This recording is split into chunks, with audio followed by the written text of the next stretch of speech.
Okay, so meron ako kaninang nadaanan somewhere around the U-Belt na mga bata na sabi nila nag-subscribe daw sila sa ating channel.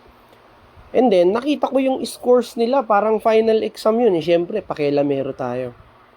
Nakita ko, ito yun. Ito yung copy ng kanilang exam. Okay?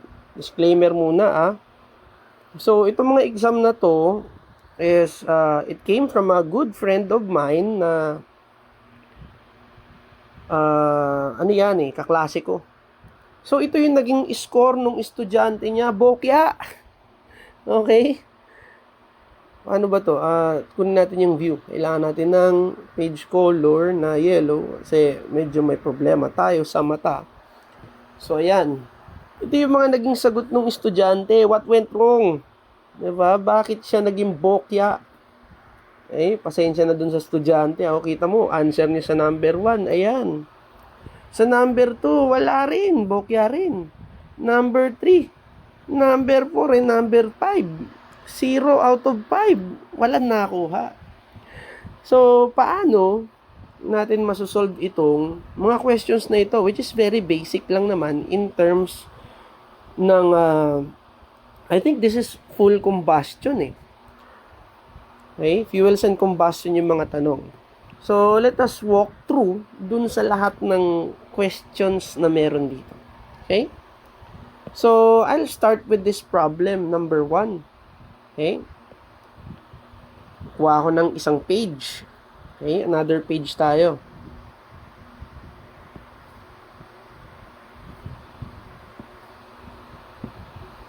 Ayan. So, lagay natin. Patunayan natin that it is manageable yung kanyang questions. Okay? So, this is the question number 1. Yan. So, question number 1. Ba't kaya naging ganyan yung sagot niya? Okay? So, let us see. An Otto cycle, so very basic yan, Otto cycle, has a clearance of 8%. Heat added of 1,000 kilojoules. So, if you want a complete walkthrough of the Otto cycle, I have a discussion and an upload about that. Pero hindi ko na i-elaborate yan, okay? 3 points lang naman ang kailangan natin dito para ma-solve natin yung heat rejected niya. Okay? Yun ang tinatanong Ano ba yung mga formula na merong ang heat rejected? First one, we should know yung general equations for your efficiency of the cycle, which is equal yan sa work net divided by the heat added in total. Yan yung pinaka-basic sa lahat ng natin ng mga heat cycles natin. Okay? So, from there, alam natin that the work net is the total amount of work that is done on the system. So, dito, which is we are talking about combustion engines, we measure every input heat kasi yan yung pinakamataas It came from the fuel. When it combusts, it produces heat. And after nyan, part of that, ilalabas mo sa system as a useful work and a rejected heat.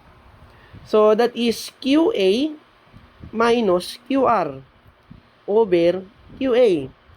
So, further simplifying yung equation natin, this is equal to, 1 minus QR over QA. Sir, ano nangyari? Di ba pag cross multiply mo itong dalawa, ito ang babalik na equation. Okay?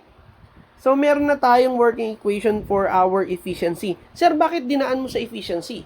Because, yung efficiency mo, that is also equal to another equation. Okay? We're just using yung iyong RK. Pero yung RK, sir, saan kumukuha? Okay. By property, di ba yung RK can be determined using our clearance, percent clearance.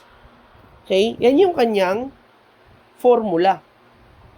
So, ibig mong sabihin, sir, ito equation na ito, okay, can be also equal to 1 minus 1 over RK raised to K minus 1. So, this is assuming the engine is running on air standard, okay? Hindi ko na kailangan paliwanag yun, ha? Kasi walkthrough lang ito nung solution nitong exam na to. So, I'm just telling you na madali siya masyado. So, simplify natin. 1 minus QR over QA equal to 1 minus 1 over RK raised to K minus 1. Okay? So, may makikita ka dito na cancelable. Cancel na natin ito. So, we can get yung final equation natin, which is QR over QA equal to 1 divided by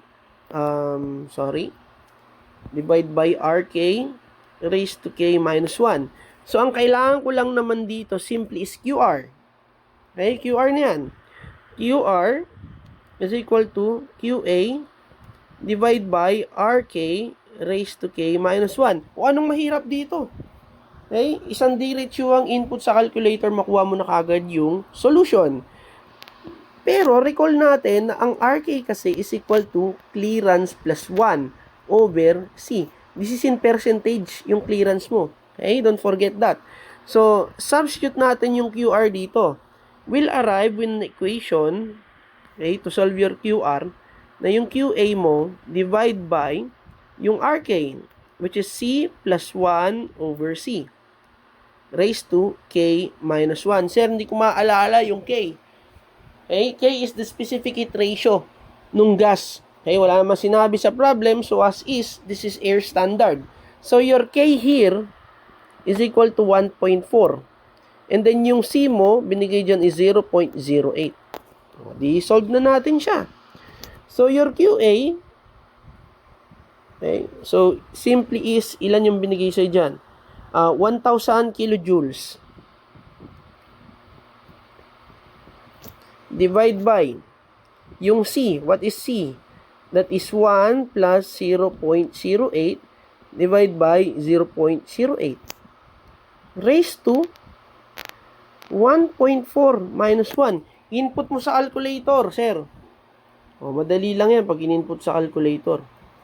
So, this is 1,000 divide by, parenthesis, wag mong kalimutan, 1 plus 0.08 divide by 0.08. Kahit di ka na dumaan dyan, yung RK, kahit di mo na isolve yun, idiretso mo na kagad sa calculator para hindi siya wasted yung time mo. So, the answer is simply 353.0746. So, basic lang naman yung tanungan natin dyan. Bakit ka mahihirapan? So, meron na kagad akong 1 point. Check.